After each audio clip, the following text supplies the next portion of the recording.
and welcome back to the Three Generations Game Show. I am here with all three generations of the Banks family. We have Aiden. Hi, Aiden. Hi, happy to be here. Awesome. We have CJ. Happy to be here. The winner of round one is back.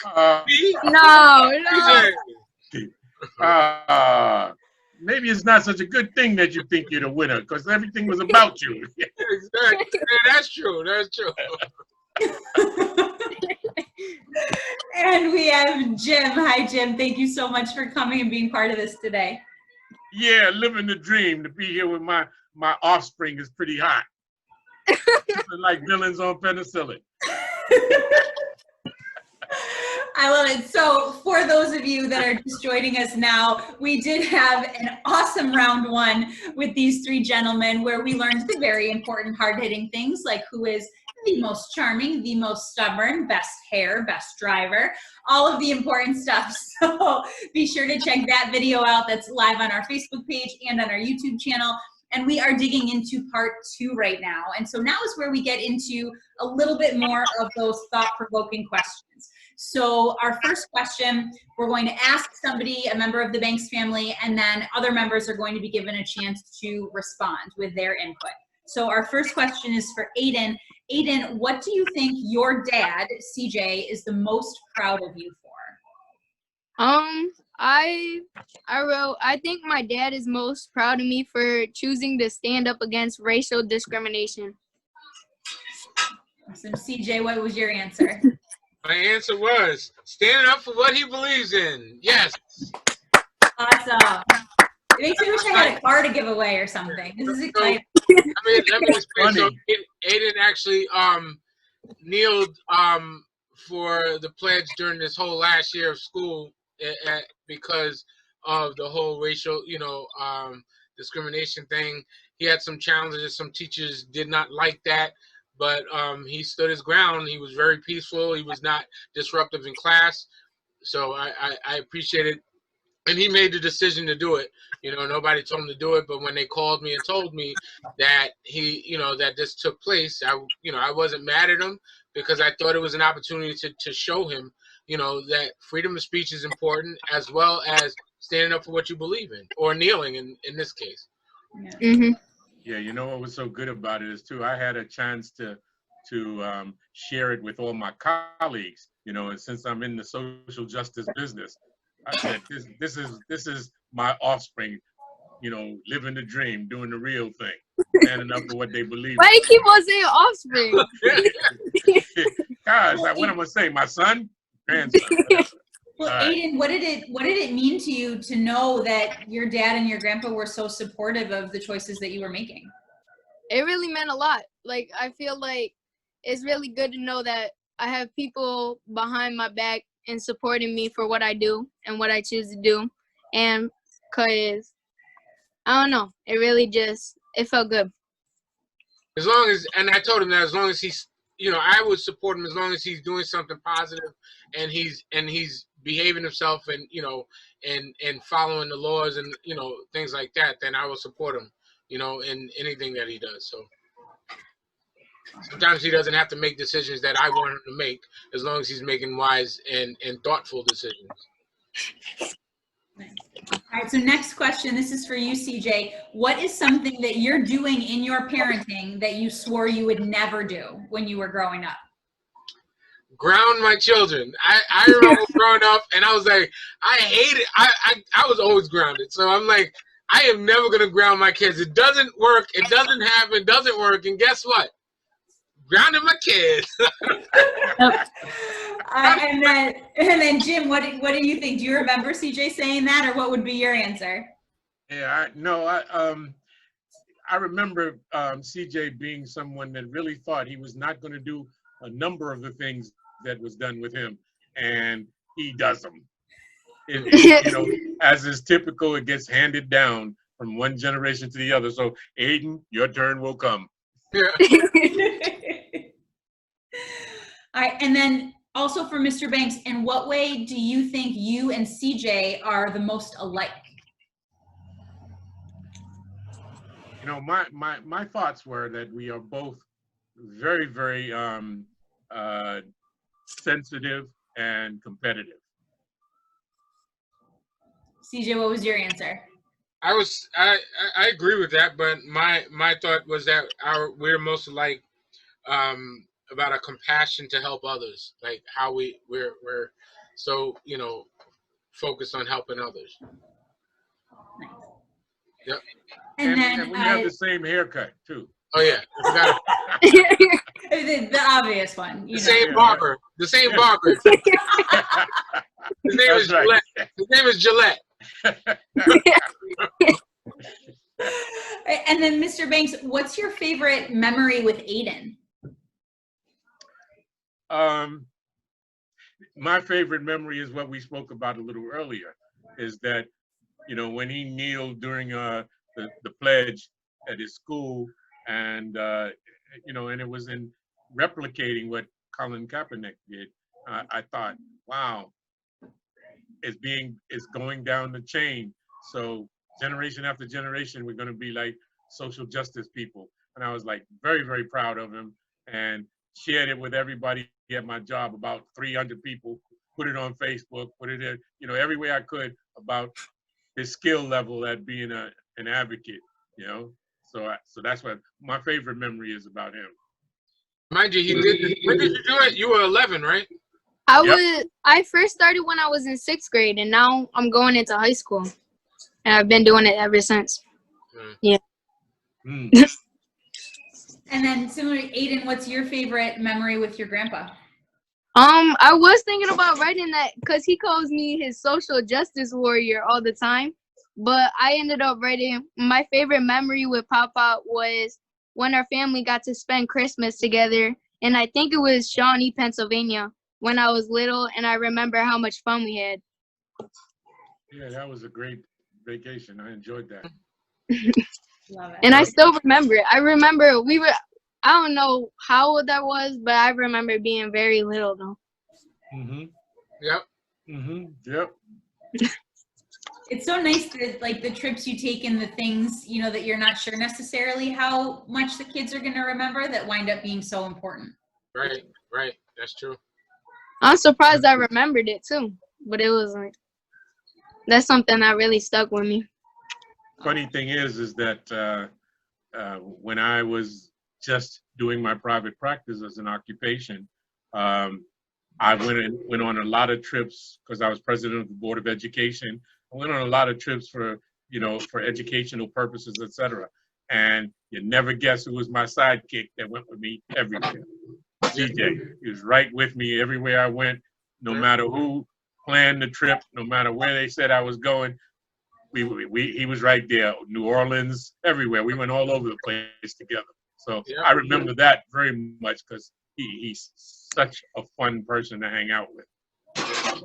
I am. Even when he was young.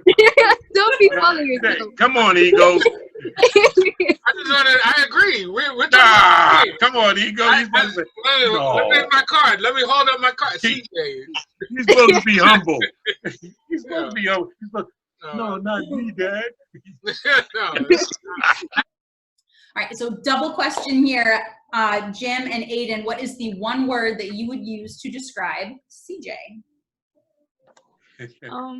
You could go first. Vulnerable. I said the number one word I would use to describe my dad is a leader. CJ, what did you think their answers were going to be? I thought Pop was going to say funny. Hungry. And really, and then Aiden, I thought you were going to say smart. I was thinking that too. Oh, don't gas him up. Come on. But there's so many great, be honest. There's so many great words. I know. Really, Liz, you really should have said, like, what are the 10 words? Because there's so many words that you limited them, and they had to pick one that's hard. That was a hard one. In this, it was a hard essay. What would you each like to say about CJ? Yep. I would have definitely added funny. But sentences would have been better than words. Like, give them an opportunity to really, really describe how great I am. He just wants Oh, to hear how great it would have he been a run-on sentence, right, CJ? Like, take a breath, Aiden. Take a breath. All right, now, so here's another one then. CJ, in what way do you most aspire to be like your dad? Definitely intelligence. Like I think my father is one of the smartest, and a lot of people are book smart, but my father's not only book smart, but he's street smart. He's just smart all around, so I think that intelligence is like, what I really like about my father, what I really would like to have that my father has is his mindset. Jim, what did you think CJ was going to say? Yeah, I thought he was going to say that my willingness to help people and to love everyone. That too. That too. And then flipping the coin back over. So Aiden, what ways do you most aspire to be like your dad? The way I most aspire to be like my dad is his hard working ethics, because I've seen him, like, he has so many businesses and he knows like everything, and I actually like learn everything I know, like music and art and everything. I learned that from him. So I like watched him like have many, like, I don't know how to explain it. Basically, really hardworking, very hardworking. That's awesome. CJ, what do you think? I would agree with that.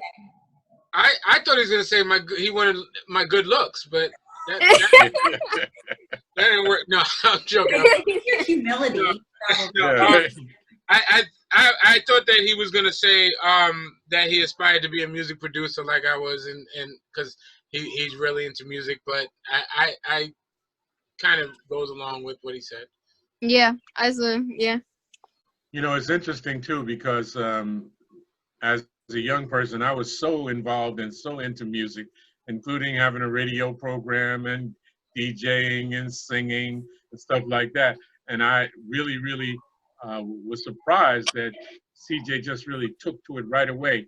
And what I did, he embellished on it and grew it, made it even twice as good of what as what I did. So I was really very proud of his skill at adapting and making things happen at a greater level, all right, than what perhaps I did in the past. So yeah, and I can tell you what's interesting about the situation is that, like, my father and I, we didn't spend a lot of time with each other in the very early years of my life, because him and my mother were separated. So when I did finally get to live with my father, which I think was 13, right? I already knew some of the things that he was, because from hearing from my mother and things like that, that I think that it was kind of instilled in me already, because when, like, I didn't do none of that when I was with my mother, but as soon as I got to my father's, it just like kind of, I know that he encouraged me in a lot of different ways. Like he bought my first studio, and he used to have me like wiring the studio and doing things. And he had his private practice, and I had the studio up above him in his private practice. He used to come up telling me turn the music down, because but I just think that it's funny, because I look at that, right, and see how that gets passed down through generations. Like Aiden, he picks up, and all my kids, and I can tell you the different things that I see that my kids pick up from me that I don't even have to show. Like, I haven't sat down with Aiden and said, well, I have in certain ways said, this is what this is what that is, just like my father had sat down with me and showed me. But it's that innate, I don't know what it is, but you just pick that up, and so yeah, I think Aiden, like, I listened to one of his beats the other day, and I think that Aiden he's doing beats now. He's doing beats that I can do now, that when I was his age I couldn't do. Yeah. So yeah. I think that he's gonna be like, he's got work to do, but he's gonna be like extremely successful at it if he sticks with it. I think that he has like a chance to even do better than I did, in the music thing. So, well, the only other thing I'll say about that before we go on is that, that's one of the things that I admire about CJ too, is that I did a lot of things all at the same time, and guess who else does that? And that was genetically passed on, you know, if not, you know, I certainly didn't show, well, I guess I showed it to him too, because I took him with me everywhere, you know, or he went with me everywhere. If I didn't take him, he would come on his own to where I was, you know. So it's interesting. I think it's very interesting how that stuff does go from one generation to another. I'd be curious to see what Aiden's son does, and when he becomes the pop. Yeah. And how they're even playing music at that time. Yeah. It hasn't even been invented yet. Right, because we were doing records Yeah. and tapes, cassette tapes. Yeah. Back in my day. All right, well, moving into something a little bit different. CJ, what is the biggest topic that you and Eden disagree about? So this one was hard because I agree. It was hard. You said me and Aiden. It's about me and Aiden, right? Yeah. Yeah. This one was hard. I don't we don't disagree. I mean, obviously there's things about like him doing his chores and things like that, you know, but I really had a hard time answering that question. I don't think there's a lot that we disagree. Aiden is one of the, like, my wife calls him like my sidekick. Like, he really just kind of, Ride or die. Yeah, he's right. Yeah, that's what she calls him, my ride or die. And what's funny is that's what everybody used to say about me to my father, that I was his ride or die, you know, sidekick. So it's just that, but like I said, and I don't want to exclude the rest of my kids because they all, like, we have little disagreements, but it's not like there's not anything, and I'm sure as he gets older, we're gonna have some more serious disagreements. Yeah. You know, but that I don't really have a specific answer. I don't know if that is an answer, but that's it. I'm curious to see what he said. Okay, it's my turn, right? Yeah. Okay, so I said the biggest topic me and my dad disagree about is me following his directions. That's leading back into what he said. Like, I'll forget things like he tells me to do, like 5 minutes. I swear, like 2 seconds later, and that's it. Yeah. Man. You inherited that, trust me. CJ was the same exact way. Oh my goodness. Well, then, on that note, then, Mr. Banks, what's the greatest difference of opinion that you and CJ have?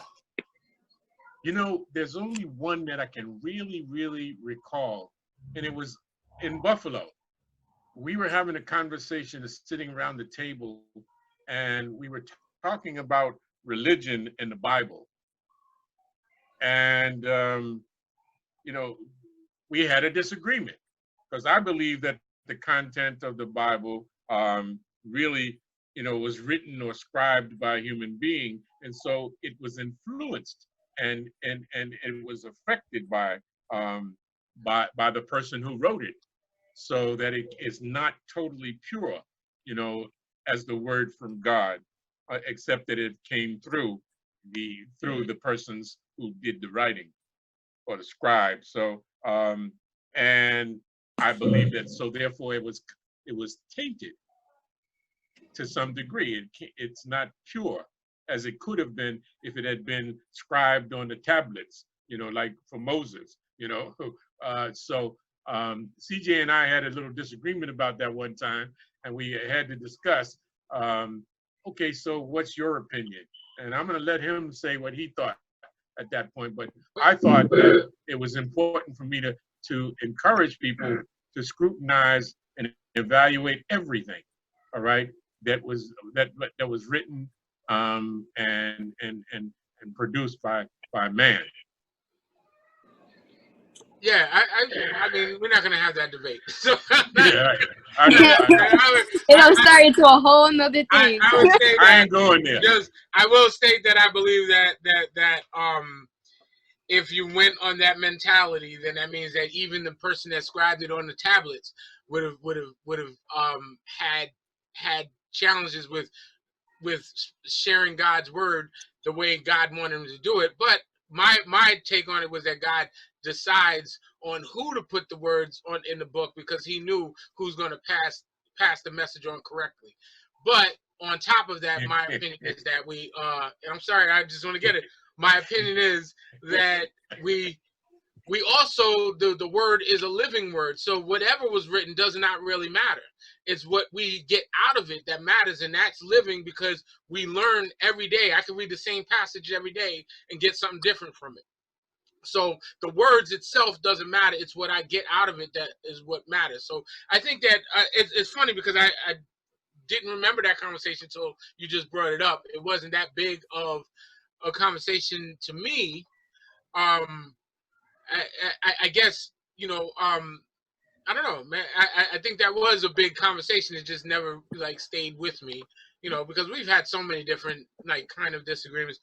What I wrote though was where either of us should live is our biggest disagreement, because we're always saying, oh, you should move up here and I should move down there. So that's he says I should move down there. I'm like, you should move up here. So I think that that's always been our biggest struggle, is that we want to, it's not even a struggle. We want to live close to each other. We want to be close to each other, but it's just hard to do that with the many things that we do, And the cold in Buffalo. Oh, it's hot in Long Island. Yeah, I'd rather have hot. I'd rather have hot. Yeah. But we could put a jacket on. Yeah, exactly. Yeah. You can't get naked enough. You're right. We know you like it hot down there. Yeah. I'm with you, Jim. Also, see you in 8 hours. No. Yeah. Yeah. Guys, it's too cold up there, I'm telling you. Anyway, just in summary about that last question, I just thought, I do believe that what he said about who God gave the word to write, that he would have chosen someone who he thought would be authentic or accurate. And I believe that, but I think that nothing that we write is totally original and comes out of us originally. It goes through us and consequently gets touched by us. And that's all I want to say about it. We're not going to have Once we touch it. Don't try to have the last word. Don't try to have the last word. So once we touch it, we influence it. That's it. All right. All right. Can I have the last word? I'm done. No. All right, we'll leave it at that. I'm gonna, all right, before I concede, I just want to say the final piece is that, like I said, it doesn't matter who wrote it. It could have been written in Pig Latin. It doesn't matter who said what or what was said, because when I read the Bible, God puts the spirit in, or the understanding in me to understand it with what I'm going through right now. So that's my point. Pretty interesting. That was the last word. That was the last word. Free will is in that too, and God did give you free will to interpret things. For those that are just joining, we had asked a question earlier: who has to have the last word in an argument? And it was split. Yeah. So I think we're living this out right now. Yeah. All right, we're done. We're done. With that question. We'll close this with the final question. So for everyone watching, right before we started recording, I asked each of these three gentlemen if they could sum up what they hope their family's legacy is in one word. What would it be? And I asked them to write it down. So at this point, if you all want to hold up what you put down, so what is the Banks family legacy? Nice. Love, influential, and advocates. There's some powerful words from an incredible family. Thank you all so much for being here. You are hilarious and you love each other so much, and you're kind and you're smart, and I'm so grateful to have gotten the time. Thank you. Don't forget beautiful. Really? No. Kind, smart, beautiful. And hungry. Don't forget the origin. Don't forget the origin. Oh, the origin. So if any family out there thinks they can be more fun than the Banks family, I don't know how that's possible, but we would love to have other families here on our show as well. You can email hero@epicforchildren.org. And again, all of our episodes are live on our YouTube channel. Banks family, thank you so much. Thank you too. All right, Thank bye, you. everyone.